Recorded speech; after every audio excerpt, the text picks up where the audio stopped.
on va parler de votre dernier épisode, enfin, ou de l'avant-dernier, parce qu'elle a eu, on lui a mis une vis quelque part, quand elle était dans un hôpital à Homs, hein, une vis pour tirer la fracture, j'imagine que c'était ça le vis. Et puis elle a été opérée à l'hôpital de Percy par l'équipe du professeur Rigal.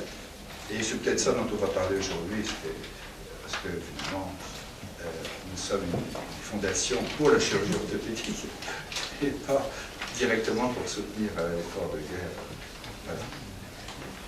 Moi, je vous remercie pour m'avoir invité, pour être tous là.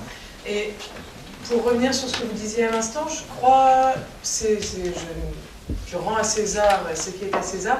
C'est le docteur Rigal, quand je suis arrivée à Percy, qui, en rigolant, m'a dit que j'étais peut-être la meilleure pub pour l'hôpital militaire. Ça fait 10 jours que j'essaye de venir à l'hôpital, 10 jours que j'ai essayé par tous les moyens de rejoindre cet hôpital et que j'ai béni à leur arrivée, d'abord parce que j'étais contente de les trouver et ensuite parce qu'ils ont été tous d'une patience et d'une bienveillance permanente. Tout le personnel de l'hôpital Percy, tout le personnel, pardon. Moi, je n'ai jamais été opérée jusque-là, à part peut-être les dents de sagesse, mais je crois que ça ne compte pas.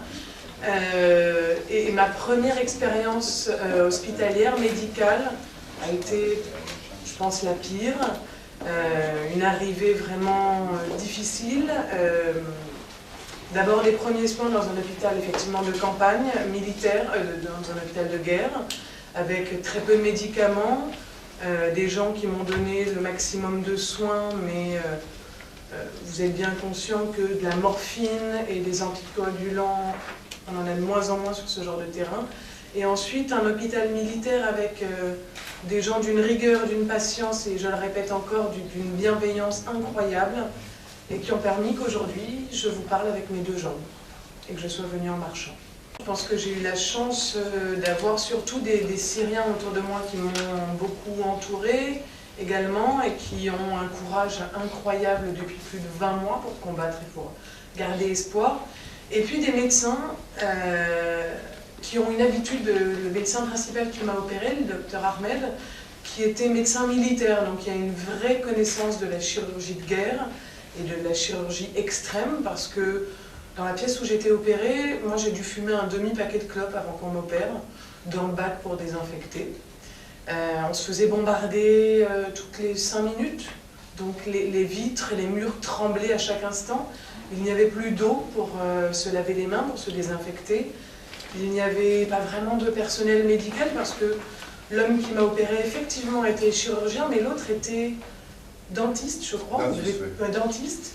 Que les infirmières n'avaient jamais été infirmières de leur vie, je pense pas plus que moi, et que ces gens avaient juste envie de bien faire.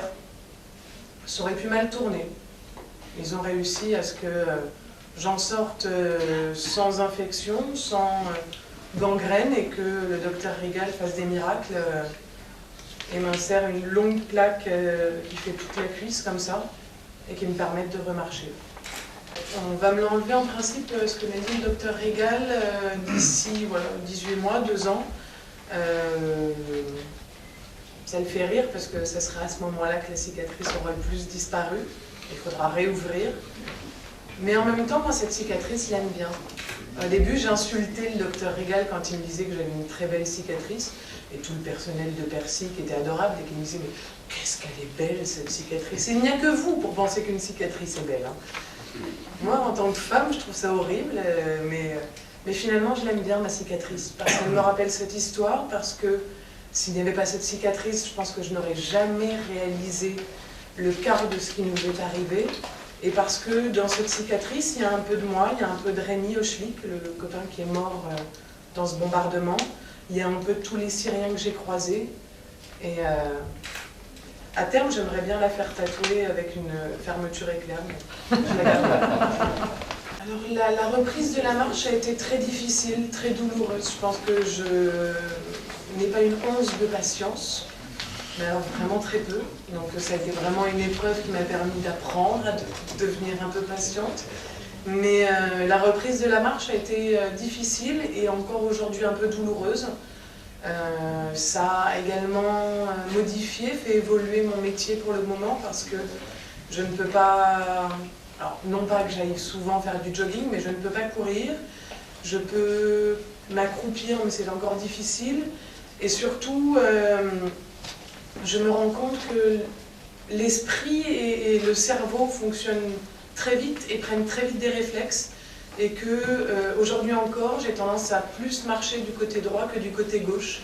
La jambe gauche se protège et que ce soit, vous ne me dites pas régal, mais sur le vélo ou ça j'ai le droit à la piscine, je continue à plus travailler du côté droit que du côté gauche. La gauche vraiment se met en retrait et se protège. Alors c'est gênant parce que moi ma jambe d'appui c'est la gauche, donc j'ai tendance à sauter ou à franchir un obstacle avec la gauche en avant, donc il faut réfléchir, et comme je ne suis pas latéralisée, ça demande une grande réflexion intérieure.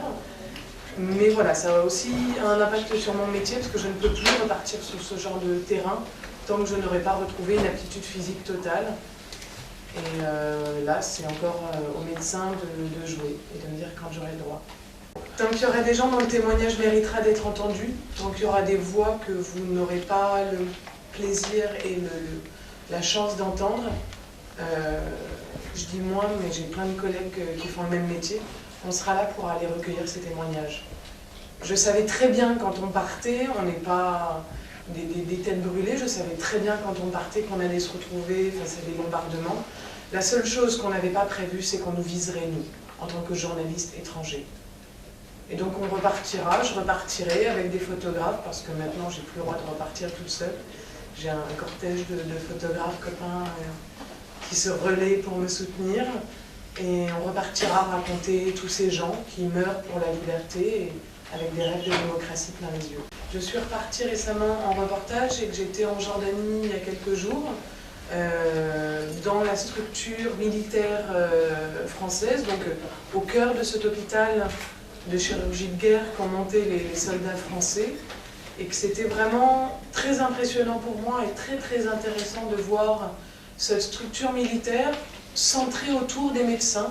C'est la première fois qu'un dispositif pareil est mis en place au niveau français. C'est la première fois que des chirurgiens de guerre interviennent au secours de la population locale et pas au secours de leurs propres troupes. Et que c'était vraiment très beau de voir ces gens. Alors, il n'y avait pas que de la chirurgie de guerre, mais il y avait de la médecine, de la chirurgie orthopédique et puis viscérale. Et c'était très impressionnant de voir ces médecins heureux pour une fois, même s'ils sont heureux également de soigner les forces françaises à l'étranger, mais heureux d'avoir la chance de rencontrer la population locale, heureux de pouvoir s'entretenir avec eux et de sentir que voilà, c'est à 10 km de la frontière syrienne, près de la zone de Dera, une ville qui est régulièrement bombardée, et qui était la première ville à se lever contre le régime syrien. Et les chirurgiens ont vraiment le sentiment d'être en première ligne pour sauver ces populations. Moi, quand j'y étais, j'ai assisté à une opération d'un homme qui était membre de l'armée libre et qui, parce que quand les populations civiles fuient les combats, l'armée syrienne tire sur ces populations, et ces populations sont donc encadrées et protégées par l'armée libre. Cet homme-là a été blessé gravement, la balle est rentrée de ce côté et est sortie de l'autre. C'est assez moche à voir. Mais les soldats français, parce qu'ils ont été proches du terrain et parce qu'ils ont une compétence incroyable, lui ont sauvé la vie.